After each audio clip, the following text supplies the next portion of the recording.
Mesdames, messieurs, la rédaction de France Bleu aujourd'hui a invité Hildegarde, vous le savez, qui est notre envoyée un peu spéciale, et qui est en direct de Brive-la-Gaillarde, chez elle, dans son domicile. Bonjour. Et c'est une consultation un peu par téléphone. En direct du château de la Valentière. Alors, Hildegarde, Oui. quelle est votre perception de l'évolution de la France? Faire une petite parenthèse. Allez-y. Et dire que on n'a pas assez souligné l'importance qu'a eu le petit Sarko quand il était au pouvoir. Ah. Il a tout changé, et notamment le langage. C'est quand même le premier président qui a pu dire « casse-toi pauvre con » à un citoyen. C'est vrai, c'est vrai. C'est quand même nouveau. Eh bien nous, ça nous a donné des idées, et dans notre milieu, c'est pareil, on se lâche au niveau du langage. Par exemple, on ne dit plus « passez-moi le missel, ma chère », on dit « connasse, fais péter la messe ». Ah oui, ah oui, oui, oui. On ne dit plus « si nous faisions rêver nos corps », on dit à nos maris « vas-y, fais-moi pleurer la paroi ». Ah oui, quand même, c'est violent.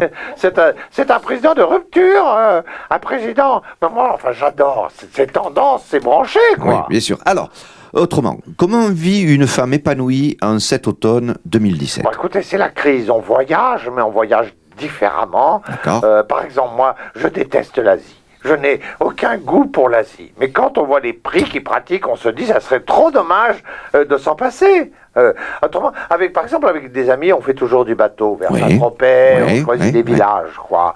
Saint-Tropez, Grasse, Menton, Cannes, quelquefois Monaco. Bon, eh bien, là, fin août, on était en bateau et nous avons recueilli une jeune Vietnamienne.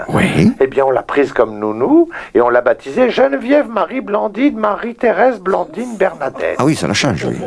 Oui, eh bien, on a appris après que c'était une bonne people. Eh bien, ça ne me pose aucun problème. Je tiens à dire que je suis absolument pour l'égalité des races et des religions.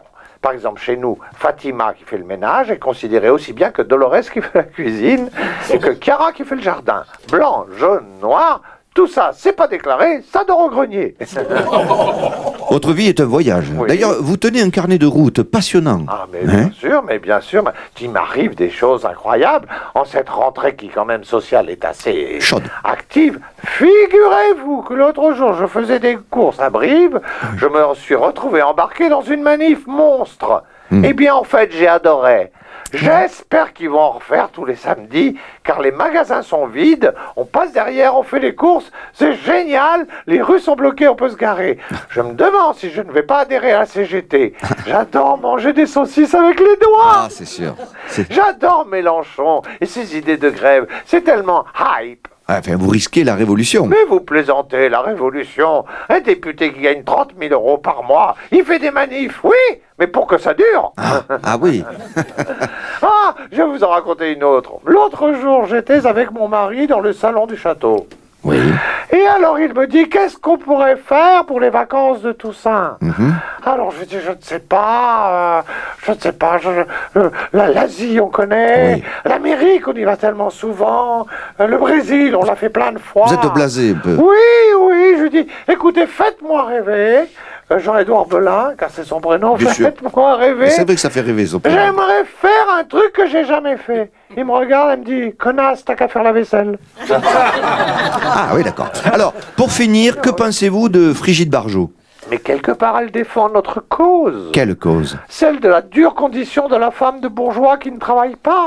Vous savez, les journées sont tellement longues quand on n'est pas dans le besoin. Prenez Frigide Barjot, elle s'emmerde. Prenez Pénélope. La femme d'Ulysse? Non, de Fillon. Ah oui, remarquez comme Ulysse, il fait un long voyage. Oui, et il ne sait pas où est arrivé. Oui, bien. Toutes ces femmes, elles s'ennuient. Ben, merci beaucoup, Hildegarde. De rien, petit con. J'adore. Écoutez, Hildegarde, moi-même, si je pouvais me lâcher des fois... Je peux vous demander un privilège? Oui. Traitez-moi de connasse. Oh non, j'ose pas. Puis... Traitez-moi de connasse. Vous êtes dans le service public. Eh ben oui, mais... Rendez service au public. Bon, connasse. Oh là là. Merci, Sarkozy.